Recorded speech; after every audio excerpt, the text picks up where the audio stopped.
Hello and welcome back to Spooky Stories with the Scarebrarian. So, do you ever feel like there's a problem in society where someone should just step up and help? Well, you could be that someone.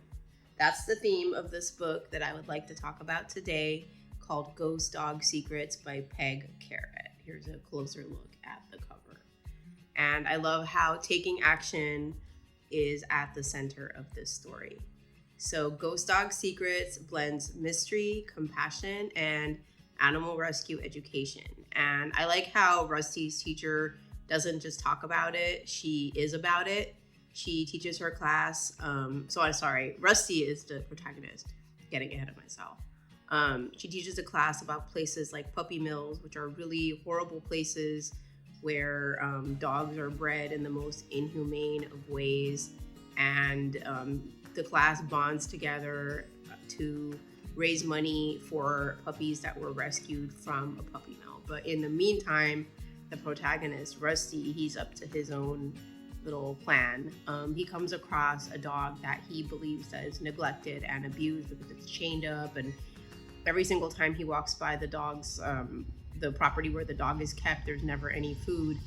And so he and his best friend, Andrew, they hatch a plan to rescue the dog. And, they're kind of, I guess, breaking the law. But I don't know, me personally, when it comes to morals, I believe that morals are above the law.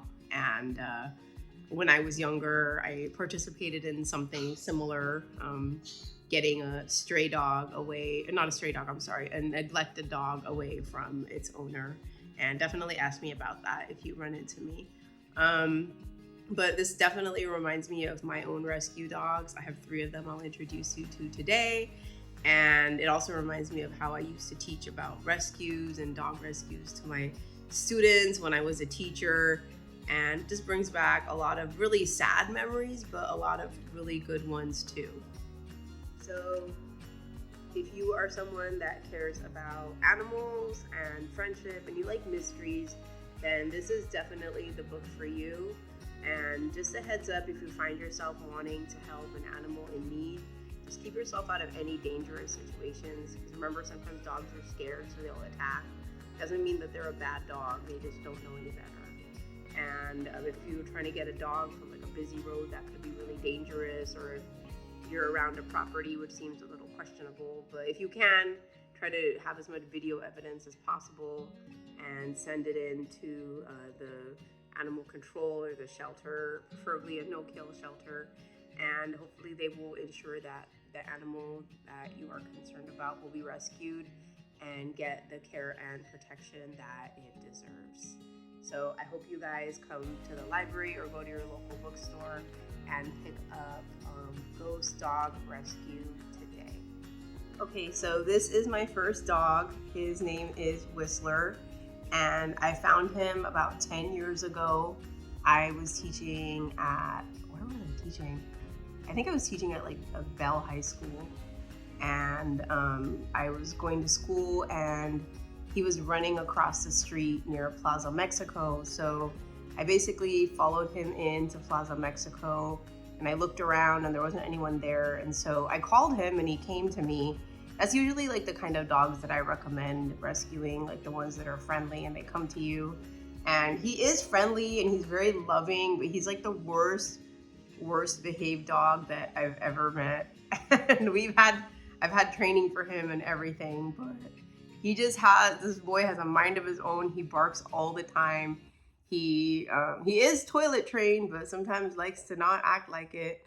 But anyway, this is my baby Whistler, and I think he's probably at this point like maybe about, I don't know, 12 or 13. There's no real way to tell, but I do want to get a age test for him. But I have DNA tested his breed, and it's very interesting. It's Cocker Spaniel Poodle, so cockapoo, but he's also 25% Pit Bull and part Shih Tzu. So he's a big mutt. But anyway, he's quiet right now because he was sleeping and I woke him up. And I'm gonna let him go back to sleep and introduce you to the rest of the dogs.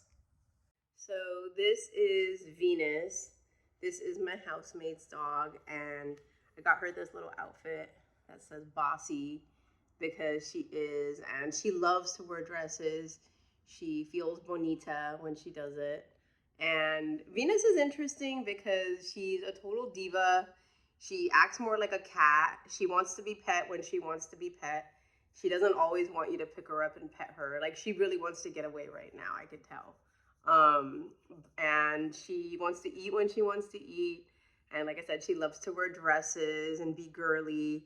And she just has a cute personality. But again, she wants love when she wants love. And I think right now she wants to go back to taking her nap. But anyway, say hi to Venus. Hi, everyone. So this is Canelo, and he's a super sweet dog. He's probably the sweetest out of all of them. He's a Chihuahua, and I think Chihuahuas have a bad reputation. Like, he's actually super gentle.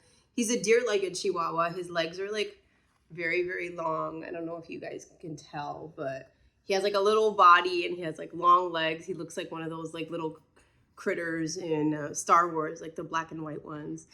But yeah, he's kind of irritated because he was sleeping also, and I woke him up. And he's panting because he was outside and it's kind of hot. But he loves lying there in the sun.